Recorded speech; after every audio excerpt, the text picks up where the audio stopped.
Scenes of jubilation at Adelaide Airport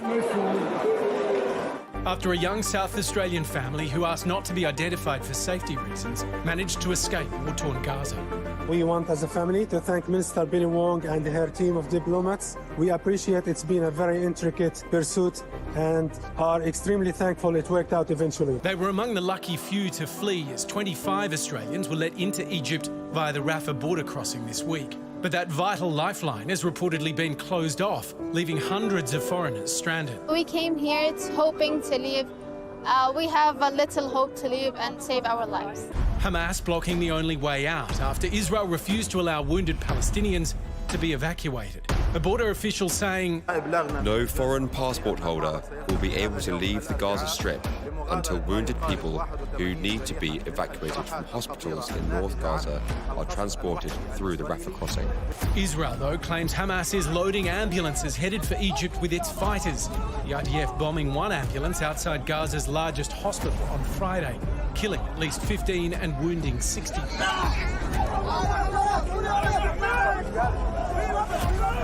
As each day passes, it's getting more difficult for the 67 Australians still in Gaza to escape. The government unsure when further repatriations will take place. It's a rapidly changing situation, Kieran. We are pressing very hard because we know how dire the situation is in Gaza. For those who remain, each day a struggle to survive.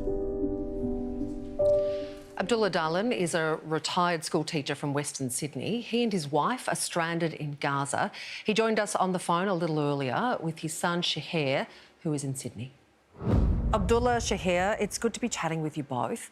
Abdullah, you made it to the border, but you were turned away because your wife isn't an Australian citizen. She's only a visa holder. How did that feel? It must have been awful. I was angry. I was furious. I was sad. To make it to the border was a mission, a very difficult mission, and for them to not allow me to cross, it was just very bad. Just appalling, really. Actually, I can say.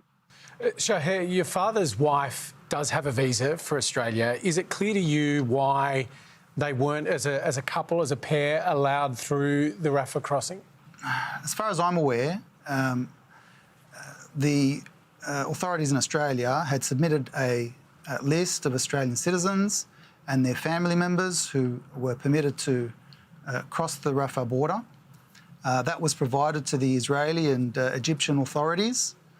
Unfortunately, some person, state or entity has seen fit to drop Samah's name from the list, notwithstanding the fact that she is the holder of an Australian visa, giving her the right to free and safe passage in Australia.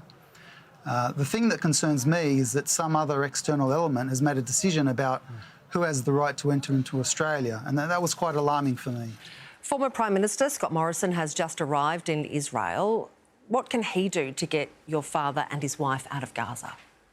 All I'd ask that Mr Morrison do is make representations to the relevant Israeli and Egyptian authorities there to restore Samah's name to the list. And I'd ask that he advocate as best he can for the safe return of Dad and his dear wife. Was there a conversation between you and your wife about you leaving and her staying?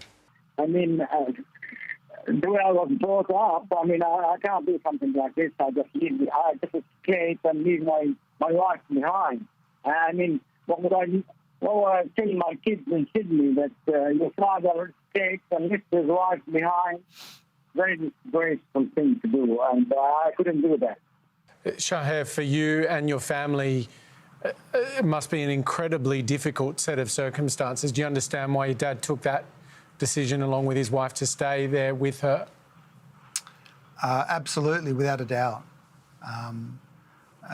We know the kind of person Dad is, and I wouldn't have expected him to make a decision any other way.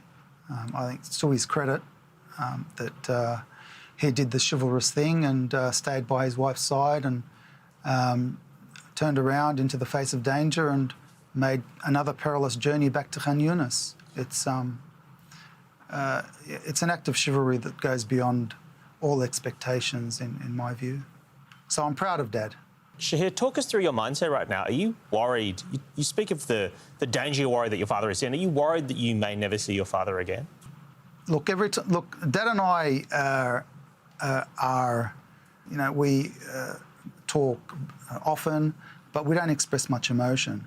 But I've noticed that for the last 4 weeks, on every single occasion, we can't end the call without expressing our love for one another.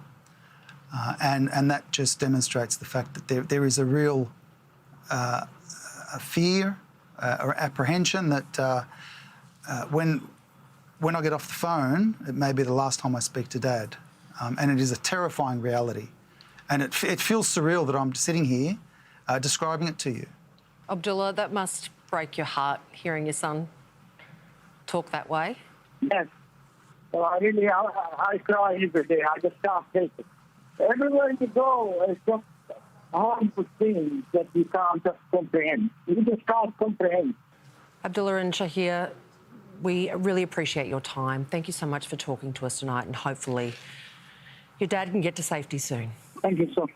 Thank you. Thank you so much. You're really so grateful. Thank you.